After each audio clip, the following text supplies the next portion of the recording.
इसलिए अधिक रिजर्वेशन प्राप्त कर चुकी हैं, उनको पूरी की पूरी जातियों को उपवर्गीकरण करते हुए बाहर कर दिया जाए, या उपवर्गीकरण उनका कोटा अलग कर दिया जैसे इससे बिहार में है पहले से एक पिछड़ा महापिछड़ा का, ये केवल बिहार के फार्मूला है और पूरे देश कहीं नहीं है पिछड़ा अति पिछड़ा। हाँ, तो बिहार वाला मामूला सुप्रीम कोर्ट को मालूम था, तो उनका कहना था या तो आप उनको बाहर कर दो, या फिर अगर मान लो उनको रिजर्वेशन देना भी हो तो आप जैसे बिहार में है तो उनको आप ये कहो कि ये SC ST के अगला वर्ग है।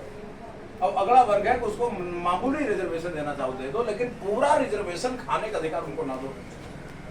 अब जब इतनी बात आई तो 131 सांसद SC ST के हैं, प्रधानमंत्री से मिले मोदी जी से। उन्होंने कहा कि साहब क्या सुप्रीम कोर्ट का फैसला लागू होगा? अगर फैसला लागू होता तो सांसद का बेटा रिजर्वेशन से बाहर, मंत्री का बेटा रिजर्वेशन बाहर, हमारे IAS अफसर के बेटा रिजर्वेशन से बाहर। अगर ऐसा होगा तो हम सभी 131 आदमी, सभी पार्टी वाले एक ही दिन रह जाएंगे। अब हम आपके खिलाफ मोर्चा खोल देंगे। प्रधानमंत्री ने कहा कि भाई सुना, और सुनने के बाद कहा भाई देखो आप विश्वास करो कि जब तक मैं प्रधानमंत्री हूँ तब तक सुप्रीम कोर्ट का आदेश स्टेट इम्प्लीमेंट नहीं किया। इसको उन्होंने विधिवत मीडिया में भी अपने ट्वीट पे भी किया, PMO की तरफ से ट्वीट किया कि नहीं वो पेंडिंग रहेगा। मैं आपको ये पूछना चाहता हूँ, कल तक तो ये इल्जाम लगता था कि ब्राह्मण सो सकते, ठाकुर सो सकते, ऊंची जाति वाले सो सकते, अब शोषक कौन है? एक IAS का बेटा कॉन्वेंट स्कूल पढ़ता है और 98% नंबर पाता CBSE और ICSE बोर्ड, और वहीं पर एक रैदास का बेटा सरकारी स्कूल पढ़ता है, नाक रगड़ करके 75% डिक्टेशन पा जाता है, तो बहुत दूर तक कई जिले में नाम हो जाता है उसका। अच्छा, सबसे प्रतिभाशाली बेटा मतलब गरीब का, किसान मजदूर का, वो जब दोनों एग्जाम बैठेंगे IAS का बेटा और ये, तो कंपटीशन कौन निकालेगा? जो 99 था, तो 99 वाला 75 वाले को टिकने देगा? कहीं नहीं टिकने देगा। तो ये क्या अवसर की विषमता नहीं हुई? तो इसी आधार पर तो आरक्षण मिला था कि ब्राह्मण, ठाकुर और लोग ज्यादा प्रिविलेज लोग हैं, उनके बच्चे ज्यादा परफॉर्म कर रहे हैं, ये बेचारे बहुत पिछड़े हैं, तो पिछड़े वालों थोड़ा कंधे से उठा दिया जाए। सामने ये तो रिजर्वेशन है कि थोड़ा इनके नीचे पीढ़ा रख दिया जाए, क्योंकि इनके हाथ छोटे हैं, फल नहीं तोड़ पा रहे हैं, इनके हाथ बड़े देखो तोड़ रहे हैं, इनको पीढ़ा रख दिया जाए तो फल तोड़ ले। ये तो रिजर्वेशन का कॉन्सेप्ट है। SC ST के संपन्न वर्ग, यानी मायावती ने कहा कि मैं ईंट से ईंट बजा दूंगी, पता नहीं आपको बयान याद है कि नहीं। और एक आजकल चंद्रशेखर रावण पैदा हो गया वहीं दिल्ली के पास, उसने कहा कि मनवादियों की साजिश है आरक्षण खत्म करने की। जितने दलित हैं, रामदास अठावले मेरे दोस्त हैं, उन्होंने कहा कि मैं इसे कदापि नहीं होने दूंगा। ठीक है, अब मैं पूछता हूँ, अब बेचारे जो 98-97% SC ST के लोग हैं वो तो अनाथ हो गए, अब उनको कौन न्याय दिलाएगा? उनकी अपनी कम्युनिटी ने मना कर दिया, और तुर्रा जवाब क्या दिया है? जब तक ब्राह्मण अपने को ऊंच मानेगा तब तक क्रीमी लेयर लागू नहीं होगा। मतलब ब्राह्मण अगर गलत है तो उसकी सजा किसको मिलेगी? SC ST के गरीबों।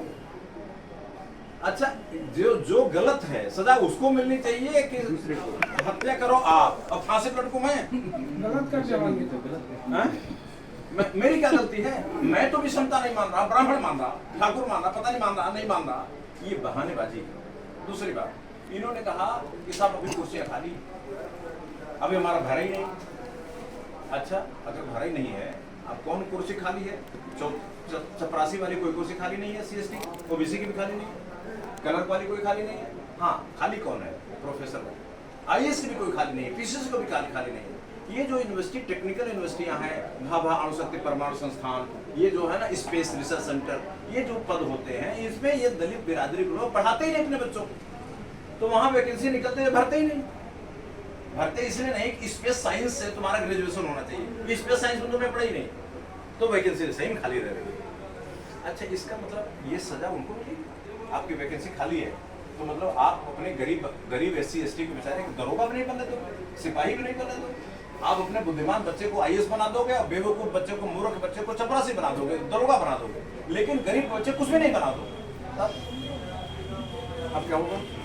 सुप्रीम कोर्ट के मामले में हमारे प्रधानमंत्री जी ने कह दिया कि भाई मैं इसको लागू नहीं करूँगा। ये उनका राजनीतिक स्वार्थ हो सकता है, लेकिन न्याय का पक्ष तो अपना अलग है। इसलिए मैंने कहा कि पुनर्विचार करें। SC/ST के 96-97% लोग अब ये समझें कि झगड़ा जातियों में नहीं है, झगड़ा अमीर गरीब में। अब मामला आज का नहीं, पहले से ही है। झगड़ा पहले से ही अमीर गरीब में था, बीच में इसको भटकाया गया था कि नहीं ये झगड़ा ब्राह्मण और इनमें। अब झगड़ा 15-85 नहीं रहा, झगड़ा 3-93 में हो गया। ये जो 3% प्रिविलेज्ड, इकोनॉमिकली प्रिविलेज्ड क्लास है, ये बाकी लोगों को जीना हराम कर रखी है। मैंने पॉलिटिकल रिजर्वेशन आपको बोल दिया बात, उसमें कोई अमीर यादव रियायत नहीं करता, करे तुम्हारे बिरादर तुम ही चले जाओ टिकट ले लो। अमीर यादव जाके धड़ से 10 करोड़ रुपए दे देता है, टिकट ले लेता है और 25 करोड़ का ऑफर कर देता है, मैं इतना खर्चा कर दूंगा। गरीब आदमी को लात मार के किनारे कर देता है। सभी जाति के अमीर लोग यही कर रहे हैं, वो कोई दया नहीं दिखाते मेरी बिरादरी को। यही ब्राह्मण भी कर रहा, यही ठाकुर भी कर रहा, यही बनिया भी कर रहा। जिनके पास पैसा है अपने ही बिरादरी वालों को लात मार के किनारे कर देते हैं। यही सत्य है। ऐसी स्थिति में मेरा एक प्रस्ताव है, इस पर कोई कानून की जरूरत तो नहीं है, लेकिन नए सामाजिक मानसिकता की जरूरत है। इस 96-97% SC/ST को न्याय देने के लिए सुप्रीम कोर्ट का फैसला लागू करने के लिए OBC और जनरल समाज जो आज बहुत दिनों तक लड़ा, उसको दोस्ती करने के लिए। अगर आप दोस्ती नहीं करते तो वह समाज जो वाकई हकदार है न्याय का, वाकई हकदार SC/ST, अब वो उस SC/ST समाज का कोई रहनुमा नहीं। और इतनी बड़ी समाज, बिहार में जाति जनगणना रिपोर्ट आई है, 43.6% SC के लोग यहाँ अभी तक दरिद्रता रेखा के नीचे है। गजब। अगर ये जनगणना नहीं हुई तो ये भी नहीं पता चलता, वही वो डब्बे में सब बंद रहता। लेकिन ये क्या शर्म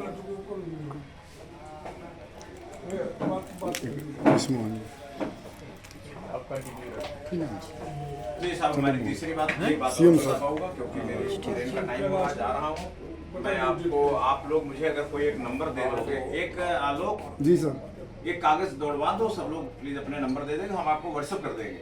ये बाकी बातें व्हाट्सएप से आप पढ़ लें। एक बात और खत्म कर, बात एक पेज लीजिए, पेज लीजिए। सर अपना